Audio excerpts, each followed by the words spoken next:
எல்லோருக்கும் வணக்கம். எல்லாம் எப்படி இருக்கீங்க? நல்லா இருக்கீங்கன்னு நினைக்கிறேன். நானும் நல்லா இருக்கேன்.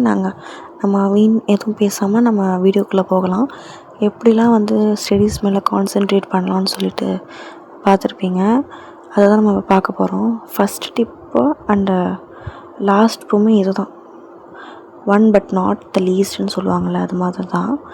செட் யுவர் கோலை செட் பண்ணிட்டீங்கனாவே அந்த பாதையில் போகும்போது எத்தனை கல் எத்தனை முள் வந்தாலும் உங்களுக்கு தெரியாது.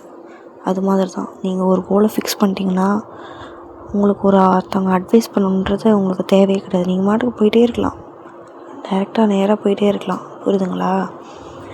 ஓகே, செட் பண்ணியாச்சு கோலை. படிக்கணும்னு தோணுது, ஆனால் படிக்க முடியல. ஓகேவா? எப்படின்னா, உனக்கு இப்போது என்ன எல்லோரும் கேட்டால் என்ன சொல்லுவீங்க? பிரியாணி பிடிக்கும்னு சொல்லுவீங்க. ஓகே, இப்போது உனக்கு பிரியாணி சாப்பிடணும் போல் இருக்குது, ஆனால் உங்கள் வீட்டில் பழைய சோறு தான் இருக்குது. அப்போ என்ன பண்ணுவோம்? பழைய சோறு தான் சாப்பிட்டாகணும், வேறு வழி இல்லை. அதே மாதிரி தான் படித்து தான் ஆகணும். ஓகேவா? வேறு வழியே கிடையாது. மிடில் கிளாஸ் இருக்கவங்களுக்கு படித்து தான் ஆகணும். Success must. நமக்கு மிடில் கிளாஸுக்குலாம் ஆப்ஷனே கிடையாது. என்ன புரியுதா? உன் மண்டைக்கு நல்லா ஏற்றிக்கோ. மிடில் கிளாஸ் ஃபேமிலிக்கெலாம் இதை தான் சக்ஸஸ் இஸ் மஸ்ட்டுன்னு சொல்லுவாங்க. மற்றவங்களுக்குலாம் ஆப்ஷன் தான். எஜுகேஷனாக, ஸ்போர்ட்ஸாக, எஜுகேஷனாக, கெரியராக நிறைய சொல்லுவாங்க. நமக்கு சக்ஸஸ் இஸ் மஸ்ட்டு. நமக்கு ஆப்ஷனே கிடையாது எதுவுமே. படிப்பு தான் வாழ்க்கை. படிப்பு தான் நம்ம வாழ்க்கையை காப்பாற்ற போகுது. என்ன, நல்லா படித்தேன்னா உன்னையும் காப்பாற்றிக்கலாம், உன் குடும்பத்தையும் காப்பாற்றிக்கலாம்.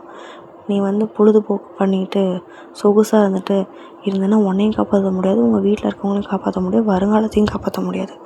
அதனால் இப்போயே புரிஞ்சுக்கோ, நல்லா படித்து ஒரு நல்ல பொசிஷன் போகிற வரைக்கும் கஷ்டப்பட்டு தான் ஆகணும், வேறு வழியே கிடையாது. என்ன, டிஸ்ட்ராக்ஷன்ஸ் ஆகுதுன்னு சொல்கிறீங்க. எதனால்? ஃபேமிலி, ஃப்ரெண்ட்ஸு, ஃபோனு, டிவி அது இதுன்னு சொல்கிறீங்க. நான் ஒன்று சொல்லட்டுமா? சாப்பாட்டில் எல்லாம் போடுறாங்க. இலையில சாப்பிடும்போது உப்பு எவ்வளோ போடுறாங்க? இவ்வளோ தான் போடுறாங்க. ஒரு ஸ்பூன் கூட இல்லை, ஒரு பிஞ்ச் ஆஃப் சால்ட்டு தான் போடுறாங்க. அது மாதிரி தான் எதாக இருந்தாலும் அளவாக இருந்தால் தான் நல்லாயிருக்கும். இதுக்கப்புறம் பழகிக்கும். அளவாக இருந்தால் தான் நல்லாயிருக்கும். அளவுக்கு மீறினால் அமிர்தமும் நஞ்சு. புரியுதா? அதனால் எதாக இருந்தாலும் அளவாக வச்சுக்கோங்க. ஓகேவா? இதுக்கப்புறமாவது கோலை நல்லா செட் பண்ணிவிட்டு எல்லாமே அளவோடு வச்சுக்கோங்க. புரியுதா? தேங்க்ஸ் ஃபார் வாட்சிங். நிறைய பேர் என்ன சப்ஸ்கிரைப் பண்ணாமல் பார்க்குறீங்க. சப்ஸ்கிரைப் பண்ணிவிட்டு பாருங்கள். இன்னும் நிறைய மோட்டிவேஷனான வீடியோஸ் நம்ம சேனலில் வந்துகிட்டே இருக்கும். லைக் பண்ணுங்கள், ஷேர் பண்ணுங்கள், கமெண்ட் பண்ணுங்கள்.